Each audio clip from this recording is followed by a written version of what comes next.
నూతన క్రీడా విధానం సంబంధించి చిన్న వయసులోనే అట్టడుగు స్థాయి నుండి ప్రతిభావంతులు గుర్తించి వారిని ఉన్నతంగా తీర్చిదిద్దే లక్ష్యంతో పనిచేస్తాము. ఇందులో భాగంగా గత 2 ఏళ్లుగా పారా స్పోర్ట్స్తో సహా 40 క్రీడా విభాగాల్లో సీఎం కప్ టోర్నమెంట్ ప్రవేశపెట్టడం జరిగింది. విజేతలకు నగదు బహుమతులు ప్రదానం చేస్తున్నాం. అలాగే విశేష ప్రతిభ కనబరిచిన పిల్లలను కూడా గుర్తించి వారికి ఉన్నత స్థాయి శిక్షణను అందిస్తూ ఉన్నాం.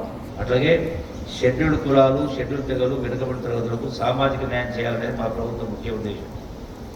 వసతి పాఠశాలలు, నైపుణ్యాభివృద్ధి కార్యక్రమాల ద్వారా వీరికి నాణ్యమైన విద్యా ఉద్యోగ అవకాశం కల్పించడానికి ప్రభుత్వం కృషి చేస్తుంది.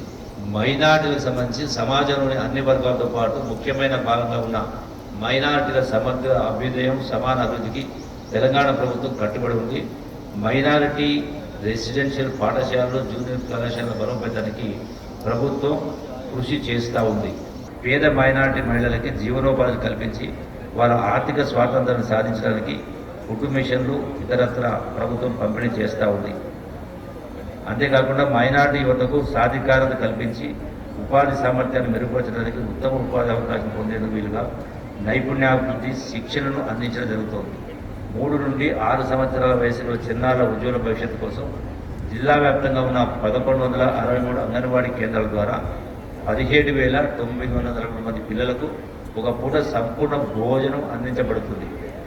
ఆరోగ్య లక్ష్యం పథకం ద్వారా 5,798 గర్భవతులు, 4,338 బాలింతలు ఒక పూట సంపూర్ణ భోజనం అంగన్వాడీ సెంటర్లో ఇవ్వబడుతుంది.